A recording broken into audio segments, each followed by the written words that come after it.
When Edward first arrived in the Fat Controller's railway, he had been a strong young engine.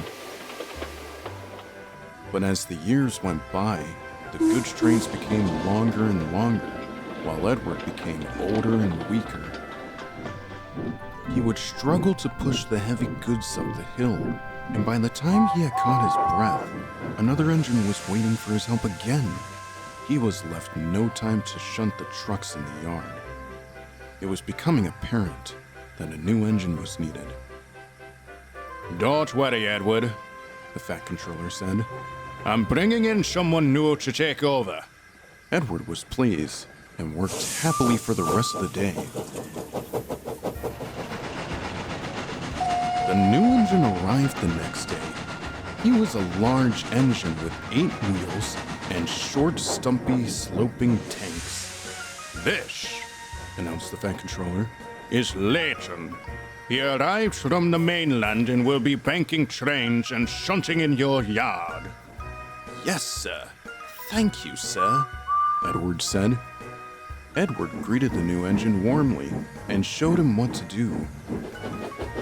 Soon, the other engines heard about Layton and were most glad for help on the hill.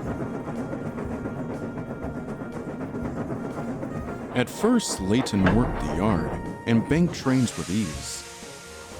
The trucks soon learned not to play tricks on him, and things ran to time. But one night, after a long day's work, he spoke to his crew.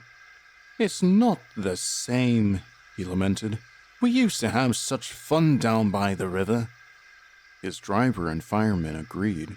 "We just haven't the time to stop and fish anymore," sighed the fireman. But before he could say any more about it to his driver, Henry arrived.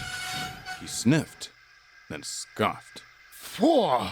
What's that smell?" "Sorry," Layton said wearily. "We've been so busy that driver's not been able to clean me properly." "Well, mind that he does. You'll end up smelling like the flying kipper." Layton said nothing. He'd had an idea and whispered it to his crew. "It'll be like back in the old days," Layton said excitedly. His driver and fireman smiled. "What a good idea. We'll try it tomorrow." The next afternoon, Layton banked a train to the top of the hill and stopped at a nearby bridge. This bridge runs over a river, and there is always fish. His fireman jumped out and leant his fishing rod over the side. The 3 of them stayed there until the call came to help another engine over the hill. Layton and his driver hastily went to assist, leaving the firemen to fish. Henry was waiting impatiently with a long goods train. Come on, Henry called. "I don't have all day." Without his firemen, it was difficult work for Layton and his driver. Layton huffed and puffed and struggled over the hill. Eventually, Henry and his train were over the top and very late, leaving a worn-out Layton to return to his firemen and rest on the bridge. And so it was. Layton and his crew carried on fishing every afternoon, fitting it between banking trains and shunting trucks. And every night at the shed, his driver would cook up that day's catch for a miniature feast in the shed. Edward's crew would delight in the fresh fish, but Edward grew concerned.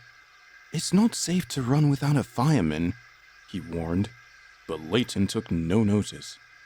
"I'll manage just fine with one," he would boast. However, Layton wouldn't manage. Whenever his fireman was gone, Layton would feel unwell and would find it difficult to carry on shunting. The driver had to work twice as hard too. It started to cause many delays and trucks were held up in the yard. The bigger engines soon felt this and were annoyed by Layton's boasting. "Running without a fireman is disgraceful," Gordon started. "Leaving the yard in such a state, it's disgusting," James added. "And to make our trains late, It's despicable, finished Henry.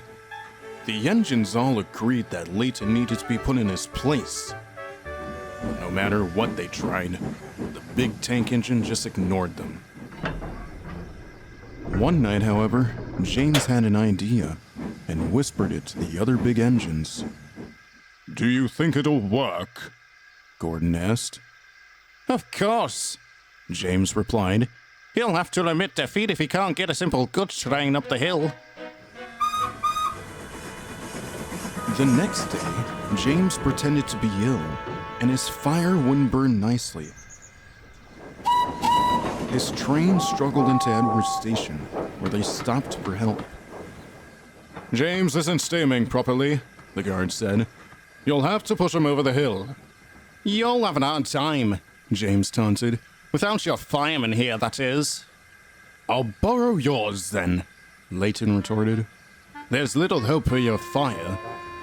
James almost gave himself away by blowing steam at him, but managed to catch himself. He's not used to tank engines, I'm afraid, so he wouldn't be much help, he said smugly. So without the help of James's firemen, they pushed the train to the bottom of the hill, and his driver got to work building up the fire. Layton was already feeling rather puffed, but was glad of a quick rest. We must start now, James said innocently. I'm running late. Layton didn't say anything. He was building up more and more strength. With a whistle from the guard, he slowly started to push the train. James didn't help. He just grinned. My plan's working. It's working. Now! Called Layton's driver. An enormous roar came from behind, and James suddenly shot forward. Oh, James cried as he was forced up the hill. What's happening? Smoke and steam shot from Layton's funnel. He was working harder than ever, and before they knew it, James was over the top of the hill and running down the other side.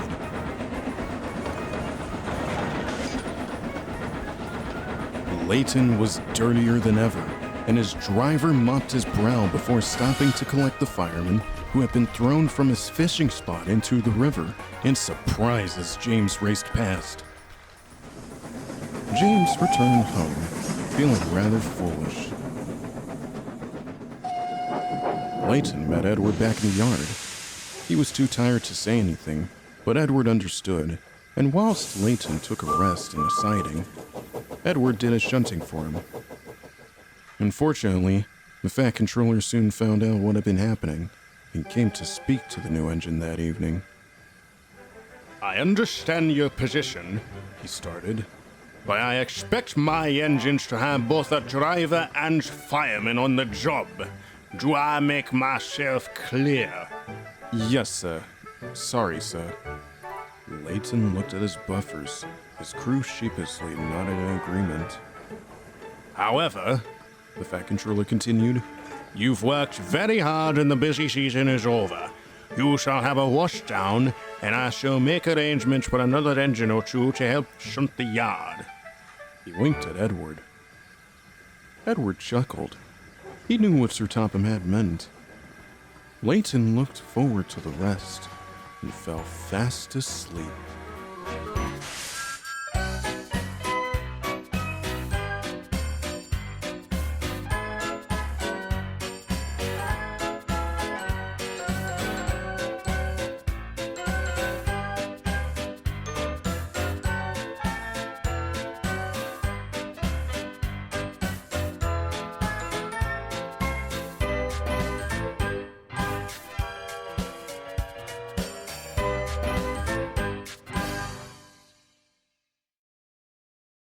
And I need to, like, close it down manually because it's fucking shit. God, shut the fuck up! Shut the fuck